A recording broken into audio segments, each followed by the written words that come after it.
Welcome back to my channel. ഇന്ന് ഞാൻ വന്നിട്ടുള്ളത് മലബാറിൻ്റെ സ്പെഷ്യലായിട്ടുള്ള നല്ല സൽക്കാരങ്ങളൊക്കെ സ്പെഷ്യലായിട്ടുള്ളൊരു ഐറ്റം കേട്ടോ, മുട്ടമാലായിട്ടാണ് ഞാൻ വന്നിട്ടുള്ളത്. ഉമ്മ ഏതായാലും ഉണ്ടാക്കാൻ നിൽക്കുകയാണ്. അപ്പോൾ ഉമ്മൻ്റെ കൂടെ വീഡിയോ എടുക്കാമല്ലോ എന്ന് പറഞ്ഞിട്ട് ഞാൻ കൂടിയതാണ് കേട്ടോ.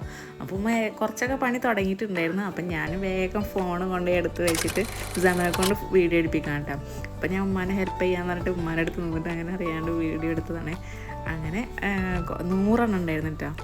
വീട്ടിൽ ചെറിയൊരു പരിപാടി ഉണ്ട്. അപ്പോൾ 100 താറാമുട്ട വാങ്ങിച്ചിട്ടുണ്ടായിരുന്നു.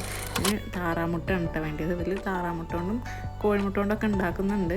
എൻ്റെ ഉമ്മ കൂടുതലും താറാമുട്ടയാണ് ഫുള്ളായിട്ട് എടുക്കാറ് കേട്ടോ. അപ്പോൾ 100 ഉണ്ടായിരുന്നു. ഞാൻ തീരെ ഇങ്ങനത്തെ പണിക്കൊന്നും നിൽക്കാറില്ല കേട്ടോ. എനിക്കങ്ങനെ ഇഷ്ടമൊന്നുമല്ല. ഈ എഗ്ഗിൻ്റെ ഈ സ്മെല്ല് എനിക്കങ്ങനെ തീരെ ഇഷ്ടമല്ല കേട്ടോ. വീട്ടിൽ എടുക്കാമല്ലോ വെച്ചിട്ട് അങ്ങനെ പോയതാണ്. അപ്പോൾ ഫസ്റ്റ് ഇതിൻ്റെ വൈറ്റും യെല്ലോ ആയിട്ട് സെപ്പറേറ്റ് ആയിട്ട് ആക്കണം കേട്ടോ. അപ്പോൾ ഉമ്മ ഇത്ര നേരം ആക്കിയിരുന്നു. അപ്പം ഞാൻ ആക്കാമെന്ന് പറഞ്ഞിട്ട് ഞാൻ വാങ്ങിയതാണ്. ഫസ്റ്റത്തെ തന്നെ ഫ്ലോപ്പായി. ആ യെല്ലോ ഇല്ലേ, അത് പൊട്ടിപ്പോയി എൻ്റെ കയ്യിൽ നിന്ന്. അപ്പം ഞാൻ ഒന്നുകൂടി ട്രൈ ചെയ്യാമെന്ന് പറഞ്ഞിട്ട് ഉമ്മാൻ്റെ കയ്യിൽ ഒന്നുകൂടി കൊടുത്തിട്ട് ഒന്നുകൂടി പൊട്ടിച്ചായിരുന്നുണ്ട്.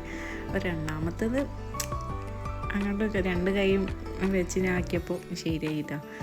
അപ്പോൾ ഉമ്മാനെ കുഴപ്പമില്ല ഇട്ടോട് പറഞ്ഞിട്ട് അങ്ങനെ ഇട്ട്. എന്നാലും വരണില്ല, ഉമ്മാൻ്റെ അത്ര പെർഫെക്റ്റ് ആയിട്ടില്ല.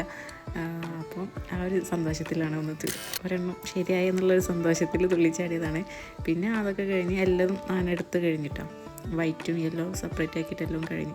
അപ്പോൾ നമുക്ക് അത് ആ യെല്ലോ മാത്രമായിട്ട് ഇങ്ങനെ അരിച്ചെടുക്കണം. അതിൻ്റെ മേലെ ഒരു പാട പോലത്തെ ഉണ്ടാവും. അത് സെപ്പറേറ്റ് ആക്കിയാൽ അത് അരിച്ചെടുത്താലാണ് നമുക്ക് എന്താ പറയുക, ഇതിങ്ങനെ ചുറ്റുമ്പോൾ നല്ലതിൽ കിട്ടും, അല്ലെങ്കിൽ കിട്ടില്ല കേട്ടോ. അപ്പോൾ ആദമ വന്നിട്ട് എന്തൊക്കെയോ പറയുന്നുണ്ട്. അവനക്ക് ഞാൻ ചെയ്ത പോലെ ചെയ്യണം എന്നൊക്കെ പറഞ്ഞിട്ട് വന്നിട്ട് പറയുന്നുണ്ട് കേട്ടോ.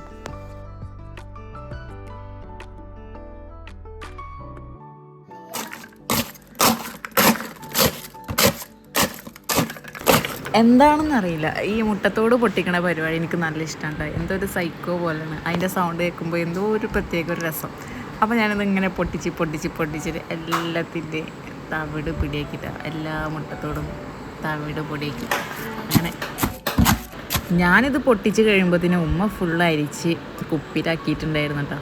ഇതിങ്ങനെ കുപ്പിൻ്റെ ടോപ്പ് ഉണ്ടാവില്ല, ടോപ്പിൽ നമ്മൾ സെൻറ്ററിലാക്കിയിട്ട് ഒരു ഹോളാക്കണം കേട്ടോ. അതങ്ങനെ പപ്പടക്കോലൊക്കെ ഉണ്ടാവില്ലേ, അതുകൊണ്ട് ഓട്ടക്കുക. എന്നിട്ട് നമ്മൾ ഒരു ചീനച്ചട്ടിയിൽ ഫുൾ വെള്ളം എടുക്കുക. വെള്ളം എടുത്തിട്ട് ഈ ഒരു അളവിലാണ് ഞാൻ പഞ്ചസാര ഇടുന്നത് കേട്ടോ. ഈ ഒരു പാത്രം ഇതിന് ഫുള്ളാക്കി ഇത് വറ്റി നല്ലൊരു പഞ്ചസാര സിറപ്പാണ്. ഈ സിറപ്പിലാണ് നമ്മൾ ആ എഗ്ഗ് ചുറ്റി എടുക്കുന്നത്. അപ്പോൾ പഞ്ചസാര ഇട്ടോക്കുമ്പോൾ ഗൈസ് പണി കിട്ടി. കറുത്തുറുമ്പ് അതിനെടുത്ത് മാറ്റുന്ന പണി എനിക്ക് കിട്ടിയിട്ടും അങ്ങനെ അതിനൊക്കെ എടുത്ത് മാറ്റി ക്ലിയറാക്കി. അങ്ങനെ സിറപ്പ് റെഡി ആയിട്ടുണ്ട്. ഇതിലേക്ക് ഇങ്ങനെ ഈ എഗ്ഗ് ഇങ്ങനെ ചുറ്റി എടുത്തിട്ടാണ് നമ്മൾ മുട്ടമാല ഉണ്ടാക്കുന്നത്.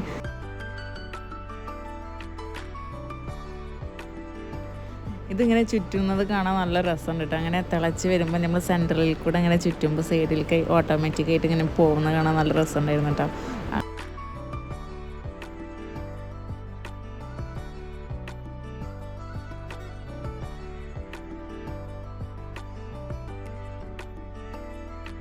അങ്ങനെ ഫസ്റ്റ് ട്രിപ്പ് നമ്മൾ ചുറ്റി കഴിഞ്ഞിട്ടാണ്. ഇത് സൈഡിൽ നിന്നൊക്കെ ഇങ്ങനെ എടുത്തെടുത്ത് മാറ്റിയിട്ട് നമ്മളിങ്ങനെ കോല് പോലെ, അപ്പോൾ അങ്ങനെ നൂലിങ്ങനെ നല്ല നീളത്തിൽ കിട്ടും. ചട്ടം കൊണ്ട് ഇളക്കാണ്ട് ഇങ്ങനെ കോരിയെടുക്കുമ്പോൾ അപ്പോൾ ആ ചൂട്ടോടിട്ട പടന്നെ എനിക്ക് എങ്ങനെയെങ്കിലും തിന്നാൻ പൂതിയിട്ട് അങ്ങനെ ഞാൻ ലേശം എടുത്തിട്ട് തിന്ന് ഗൈസ്. എന്ത് രസമാണെന്നറിയാം. ഈ മധുരം ഇഷ്ടമുള്ളവർക്ക് നല്ല ഇഷ്ടപ്പെട്ടു കേട്ടോ. അങ്ങനെ അത് ഫുള്ള് ഉണ്ടാക്കി കഴിഞ്ഞ് ലാസ്റ്റിൽ ഇങ്ങനെ ഓരോന്ന് ജസ്റ്റ് ഒന്ന് ഇങ്ങനെ എടുത്തിട്ട് പ്ലേറ്റിലേക്ക് ഇങ്ങനെ ആക്കുമ്പോൾ ഒന്ന് സെപ്പറേറ്റ് ആക്കിയിട്ട് ഇങ്ങനെ ഇടും. അപ്പോൾ ഇത്രയുള്ള വീഡിയോ ഇഷ്ടപ്പെട്ടെങ്കിൽ ലൈക്ക് ചെയ്യാൻ മറക്കല്ലേ, സബ്സ്ക്രൈബ് ചെയ്യണം. ബൈ.